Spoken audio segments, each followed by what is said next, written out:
বেগুন দিয়ে তো কত ধরনের চপ খেয়েছেন, আর আজকে আমি আপনাদের সাথে চিকেন আর বেগুন দিয়ে একটু অন্যরকম একটা চপ রেসিপি শেয়ার করব। আর বাচ্চাদেরকে যদি স্কুলের টিফিনে বা বিকেলের নাস্তায় একটু অন্যরকম করে তৈরি করে দিলে বাচ্চারা ভীষণই খুশি হয়ে যায়। আর আসছে রমজানে ইফতারের আইটেমে আপনারা কিন্তু এই রেসিপিটা রাখতে পারেন। অসম্ভব মজার একটা রেসিপি, আর এই রেসিপিটা হচ্ছে চাইনিজদের রেসিপি, আর সেটাই আজকে আমি আপনাদের সাথে ঘরে থাকা একদম সাধারণ অল্প কিছু উপকরণ দিয়ে তৈরি করে দেখাবো। আশা করি আপনাদের কাছে ভালো লাগবে, আর ভালো লেগে থাকলে টাইমলাইনে সেভ করে রাখবেন, যখন তৈরি করবেন তখন যেন ঝটপট দেখে তৈরি করে নিতে পারেন। আসসালামু আলাইকুম, কেমন আছেন সবাই? সবাইকে স্বাগত। তো দেখতে পাচ্ছেন এখানে আমি দুইটা বেগুন নিয়েছি। বেগুনগুলার দুই পাশ আমি একটা চাকুর সাহায্যে কেটে নেব। তো কেটে নেওয়ার আগে এগুলাকে আমি ভালো করে পরিষ্কার পানি দিয়ে ধুয়ে পরিষ্কার করে নিয়েছি। এরপর একটা পিলার দিয়ে আমি একদম পাতলা করে স্লাইস করে কেটে নিব। আমরা যেভাবে বেগুনের চপ তৈরি করার জন্য পাতলা করে স্লাইস করে কেটে নিই, সেরকম ভাবে কেটে নিতে হবে। আর এই চপটা তৈরি করার জন্য এই লম্বা বেগুনটাই নিতে হবে, আর সম্পূর্ণটাই পাতলা করে কেটে নিতে হবে। আর আপনারা তো দেখতে পাচ্ছেন এখানে আমি পিলার দিয়ে কত সহজভাবে পাতলা করে কেটে নিচ্ছি। বলে দেওয়ার মতো কিছুই নেই, পিলার দিয়ে পাতলা করে কেটে নিতে খুবই সহজ হয়। আর আপনারা যদি এই কাজটা পিলার দিয়ে না পারেন তাহলে বটির সাহায্যেও করে নিতে পারেন। তো দেখুন এখানে আমি দুইটা বেগুন পাতলা করে কেটে নেওয়ার পরে অনেকগুলো হয়ে গিয়েছে। এরপর এখানে আমি একটা বাটিতে পানি নিয়ে নিয়েছি, আর এখানে আমি অল্প একটু লবণ দিয়ে দিয়েছি এই বেগুনের স্লাইস গুলো একটু লবণ পানিতে ধুয়ে নেওয়ার জন্য। লবণ পানিতে ধুয়ে নিলে এতে করে বেগুনগুলো একটু হালকা নরম হয়ে যাবে। যখন আমি একটা রোল তৈরি করব তখন আর এই বেগুনগুলো ফেটে যাবে না। লবণ পানিতে ধুয়ে নেওয়ার পরে আমি একটা চালনিতে পানি ঝরতে রেখে দেব। এরপর আমি এই চপটা তৈরি করার জন্য চিকেনের একটা পুর তৈরি করব। তাই এখানে আমি ব্রয়লার মুরগির বুকের যে মাংসটা আছে, সলিড মাংস, সেটা আমি 2 পিস নিয়েছি। এগুলাকে আমি ভালো করে প্রথমে ধুয়ে নিয়েছি। এরপর একটা চাকুর সাহায্যে একদম ছোট ছোট করে কিউব করে কেটে নিব। কেটে নেওয়ার পরে একটা ব্লেন্ডারের জারে আমি এগুলো তুলে নিব এই মাংসের কিমাটা তৈরি করার জন্য। তারপর এখানে আমি ঝালের জন্য বেশ কয়েকটা কাঁচামরিচ নিয়েছি। আমি এখানে আমার প্রয়োজন অনুযায়ী কাঁচামরিচ দিয়েছি, আপনারা আপনাদের প্রয়োজন অনুযায়ী কম বেশি করে দিয়ে নেবেন। তারপরে দুইটা পেঁয়াজ নিয়েছি, পেঁয়াজগুলো চিকন করে কেটে ব্লেন্ডারের জারের মধ্যে নিয়ে নিয়েছি। সেই সাথে আমি এখানে ধনেপাতা নিয়েছি। এখানে আমি ধনেপাতাটা একটু হাত দিয়ে ছিঁড়ে দিয়ে দিয়েছি। এবার আমি এগুলাকে ব্লেন্ডার করে একটা কিমা তৈরি করে নিব।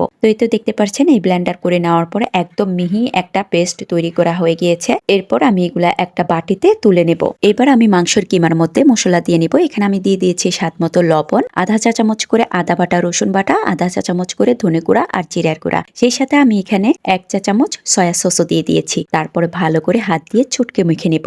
ভালো করে মেখে নেওয়ার পরে এবার আমি মাংসগুলাকে কিছুক্ষণের জন্য রেস্টে রেখে দেব। তারপর চপটা ভেজে নেওয়ার জন্য এখানে আমি বেসন দিয়ে একটা বেটার তৈরি করে নেব। এখানে আমি একটা বাটিতে 1 কাপ পরিমাণের বেসন নিয়েছি, আর আধা কাপ পরিমাণে চালের গুঁড়া নিয়েছি। এই ব্যাটারের মধ্যে চালের গুঁড়া দেওয়ার কারণে চপটা ভেজে নেওয়ার পরে উপর দিয়ে একদম মুচমুচে হবে আর ভিতর দিয়ে নরম হবে, খেতে অসম্ভব মজার লাগে। এই শুকনো উপকরণের মধ্যে আমি কিছু মশলা দিয়ে নেব। এখানে আমি স্বাদ মতো লবণ দিয়েছি, আর আধা চা চামচের থেকে অল্প একটু কম করে আদা বাটা, রসুন বাটা দিয়ে দিয়েছি। আধা চা চামচ হলুদের গুঁড়া দিয়েছি, আর আধা চা চামচের থেকে একটু বেশি মরিচের গুঁড়া দিয়েছি, আর আধা চা চামচের থেকে অল্প একটু কম করে জিরার গুঁড়া, ধনে গুঁড়া দিয়েছি। সেই সাথে আমি এখানে 1 টেবিল চামচের মতো সয়াবিন তেল দিয়ে দিয়েছি। তারপর আমি সবগুলো উপকরণ একটা চামচ দিয়ে ভালো করে মিক্স করে নেব। মিক্স করে নেওয়ার পরে এখানে আমি এবার এই ব্যাটারটা তৈরি করার জন্য অল্প অল্প করে পানি দেব। একবারে কিন্তু পানি দিতে যাবে না, তা না হলে কিন্তু পানির ওজনটা আপনারা বুঝতে পারবেন না। তো আপনারা দেখতে পাচ্ছেন এখানে আমি অল্প অল্প করে একটু পর পরে পানি দিয়ে এই ব্যাটারটা তৈরি করে নিচ্ছি, যেন একটা ঠিকঠাক ব্যাটার তৈরি করা হয়ে যায়। এই তো এখানে ব্যাটারটা আমার ঠিকঠাক মতনই গোলা হয়েছে, একদম পাতলা হয় নাই আবার ঘন হয় নাই। তো এবার আমি এগুলাকে এক সাইড করে রেখে দেব।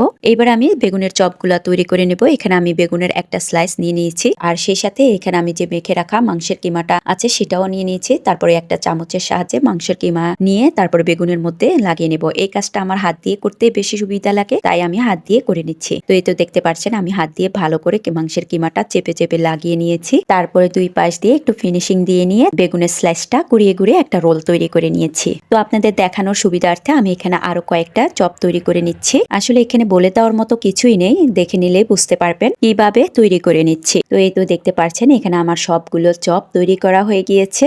দেখুন চপগুলো দেখতে কতটা সুন্দর লাগছে, মনে হচ্ছে গোলাপ ফুল ফুটে আছে। এইবার আমি চপগুলো ভেজে নেব। চপগুলো ভেজে নেওয়ার জন্য চুলায় একটা কড়াই বসিয়ে দিয়েছি, আর এখানে আমি একটু বেশি পরিমাণের সয়াবিন তেল দিয়ে দিয়েছি। তারপরে চুলার আগুনটা জ্বালিয়ে দেওয়ার পর তেলটা যখন একটু গরম হয়ে গিয়েছে এবার আমি এক এক করে চপগুলো দিয়ে নেব। তো এখানে আমি আগে থেকে যে বেসনের বেটারটা তৈরি করে রেখেছিলাম সেই বেসনের বেটারের মধ্যে এক এক করে চপগুলো দিয়ে দিয়ে তারপরে একটা কাঁটা চামচের সাহায্যে চপগুলো তেলের মধ্যে দিয়ে নেব। এদিকে চপগুলো তেলের মধ্যে দেওয়ার সময় অন্য চপগুলো হালকা ব্রাউন কালার করে ভাজা হয়ে গিয়েছে, তাই এখানে আমি একটা স্প্যাচুলার দিয়ে উল্টে পাল্টে নিচ্ছি। আর এই পর্যায়ে চুলার আগুনটা মিডিয়াম আঁচেই রাখতে হবে। তো এভাবে করে আমি বাকি সব চপগুলো দিয়ে একটা স্পেচালার দিয়ে ঘন ঘন উল্টে পাল্টে এই চপগুলো ভেজে নেব। তো একটু সময় নিয়ে ধৈর্য ধরে ভেজে নিতে হবে, তা না হলে মাংসগুলা ভিতর দিয়ে কাঁচা থেকে যাবে, খেতে তেমন একটা ভালো লাগবে না। তো এই তো দেখতে পাচ্ছেন বেশ কিছুক্ষণ একটা কাঁটা চামচের সাহায্যে আমি উল্টে পাল্টে এগুলাকে একদম লালচে ব্রাউন কালার করে ভেজে নিয়েছি। এইবার একটা স্ট্রেনার দিয়ে আমি সুন্দরভাবে এগুলাকে তেলের থেকে ছেঁকে ছেঁকে তুলে নেব। এরপর বাকি যে চপগুলো আছে সেগুলো আমি একইভাবে ভেজে নেব। সবগুলো চপ ভেজে নেওয়ার পরে এরপর আমি একটা সার্ভিং বলে সার্ভ করে নেব। এই তো দেখুন কতটা লোভনীয় লাগছে। সস দিয়ে খাওয়ার সময় উপর দিয়ে একদম মুচমুচে আর ভিতর দিয়ে নরম, খেতে যে এত অসম্ভব মজার হয়েছে বিশ্বাস করেন, যখন আপনারা বাসায় এটা ট্রাই করবেন তখনই বুঝতে পারবেন ভীষণ মজার একটা আইটেম। তো আজকের আমার এই রেসিপিটা আপনাদের কাছে কেমন লেগেছে কমেন্টসে জানাবেন, ভালো লাগলে একটা শেয়ার দিয়ে দেবেন। আজ এ পর্যন্ত, সবাই ভালো থাকবেন, সুস্থ থাকবেন, আল্লাহ হাফেজ।